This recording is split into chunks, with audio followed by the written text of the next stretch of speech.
বন্ধুরা দেখো আজকে রান্না করব আমি এঁচড় চিংড়ি, এঁচড় দিয়ে চিংড়ি। তো এটা হচ্ছে চিংড়ি মাছ। তোমাদের দাদাভাই বেড়াতে চিংড়ি মাছ এনেছে এঁচড়টা রান্না করবো বলে। আর এঁচড়টা তো আজকে 3 দিন ধরে রান্না করিনি। তো আমি কখনো এঁচড় রান্না করিনি, নিজের মনের মতো করে রান্না করব আজকে। তো দেখো কিরকম হয়। আমি মশলা আগে এঁচড় আর চিংড়ি মাছটা আগে কেটে নেব, তারপর আমি মশলাটা বানিয়ে নেব, নিয়ে দেখো কিরকম হয়। ঠিক আছে, তো ভিডিওটা দেখার জন্য অনুরোধ রইল, কেউ স্কিপ করে যাবে না, ভিডিওটা দেখো।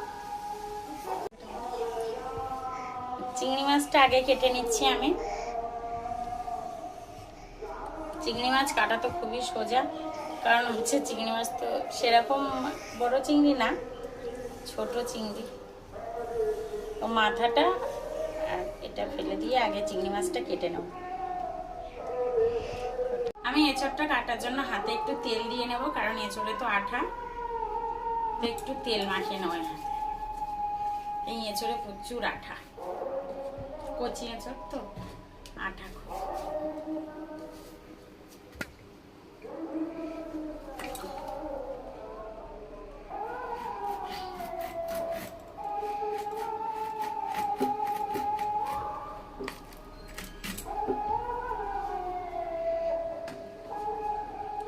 এঁচড়টা একদম কচি, দানা হয়নি। তোমাদের দাদাভাই এঁচড় দেখে এনেছে, দেখো এঁচড় আনতে পারে না দাদাভাই।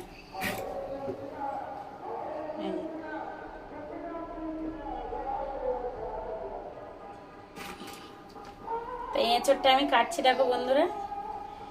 এই যে এটা রয়েছে না, একটু মোটা পলটা করে ফেলে দেবো। বন্ধুরা দেখো আমি একটু বেশি করে ফেলে দিয়েছি, এরকম ভাবে ফেলবে, একটু বেশি করে ফেললে ভালো। আমি বেশি করে ফেলেছি, এই দেখো কত সুন্দর করে ডুমো ডুমো করে কেটে নিয়েছি। ঠিক আছে, এইবার এতে আমি দিয়ে দেবো লবণ আর হলুদ। আমি এতে একটু হলুদ দিয়ে দেবো বেশি করে।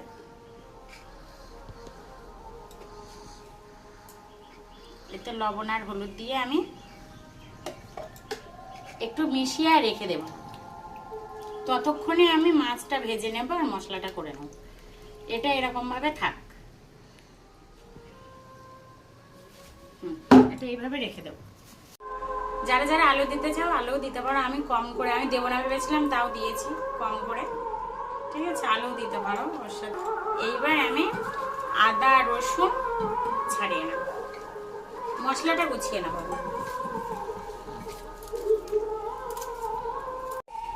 আমি এখানে আদা আর জিরে বেটে নিয়েছি, রসুন বেটে নিয়েছি, এখানে পেঁয়াজ কুচিয়ে নিয়েছি আর টমেটো। এবার আমি গ্যাসটা ধরিয়ে নেব। কড়াইটা গরম হয়ে গেছে, এবার আমি তেল দিয়ে দেব। তেলটা গরম হয়ে গেছে, আমি আলুটা দিয়ে দেবো। একটু নুন আর হলুদ দিয়ে সামান্য একটু লবণ দিলাম, একটু অল্প, আর সামান্য একটু হলুদ দিয়ে এটা আমি ভেজে নেব। আলুটা ভাজা হয়ে গেছে, আমি এবার আলুটা তুলে নেব।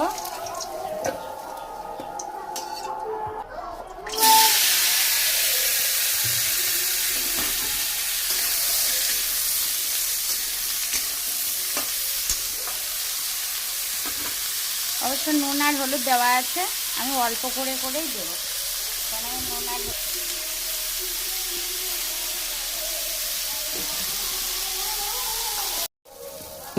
এঁচড়টাও ভাজা হয়ে গেছে, আমি এঁচড়টা তুলে নেব। এঁচড়টা তুলে নিয়েছি, এবার আমি ওতে একটু তেল দেব।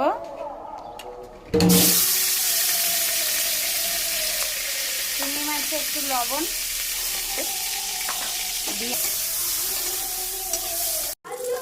চিংড়ি মাছটা ভাজা হয়ে গেছে, এবার আমি তুলে নেব। নিয়ে কড়াইতে, ওই কড়াইতেই আমি তেল দিয়ে দেব, একটু বেশি করে তেল দিচ্ছি, দিয়ে হাই ফ্লেমে দিয়ে তেলটা একটু গরম করে নেব। কড়া গরম হয়ে গেছে, এবার ওই কড়াইতে আমি শুকনো লঙ্কা, তেজপাতা আর গোটা গরম মশলা দিয়ে দেব। পেঁয়াজটা দিয়ে দেব,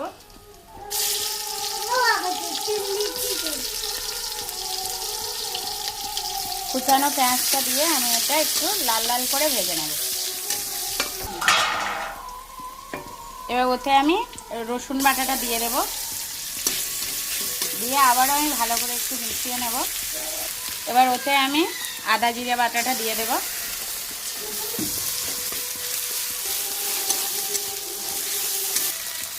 তাতে টমেটো কুচিটা দিয়ে দেব, পরিমাণ মতো হলুদ দিয়ে দেব, পরিমাণ মতো লবণ দিয়ে দেব, তো লঙ্কার গুঁড়ো দিয়ে দেব। দিয়ে এটাকে আমি সুন্দরভাবে তেল ছাড়া অবধি কষে নেব। যতক্ষণ না তেল না ছাড়ছে ততক্ষণ কষে নেব।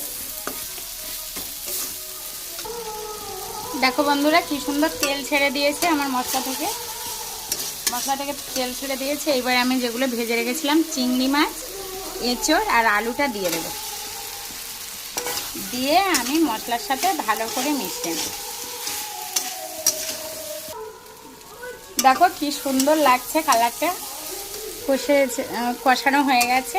এইবার আমি উষ্ণ গরম করে রেখেছিলাম জলটা, গরম নাও করতে পারো অসুবিধা নেই, আমি গরম করে রেখেছিলাম, সেটা আমি গরম জলটা দিয়ে দেব।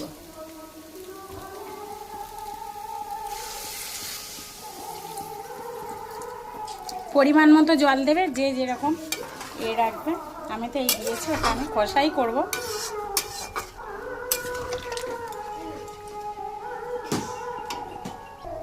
এবার এটাকে আমি ঢেকে দেব। বন্ধুরা আমি তো রান্নাটা এই অবধি করলাম। তো কে কীভাবে রান্না করো এঁচোড় প্লিজ কমেন্টে জানিও। আর যদি ভিডিওটা ভালো লাগে লাইক কমেন্ট শেয়ার আর সাবস্ক্রাইব করে দেবে।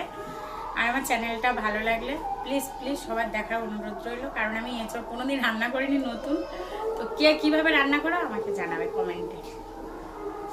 বন্ধুরা দেখো রান্নাটা তো আমার হয়েই গেছে।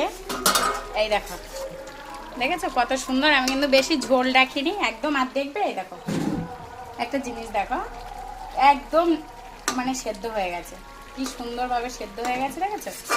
একদম আলুটাও সেদ্ধ হয়ে গেছে, এরকমই সেদ্ধ হবে। আর সুন্দর একটা দিচ্ছে, ফ্লেভার দিচ্ছে সুন্দর, ঠিক আছে? গরম মশলা বাটা দিয়ে আমি নামিয়ে নেব। এবার আমি গরম মশলাটা দিয়ে দেবো এর উপরে।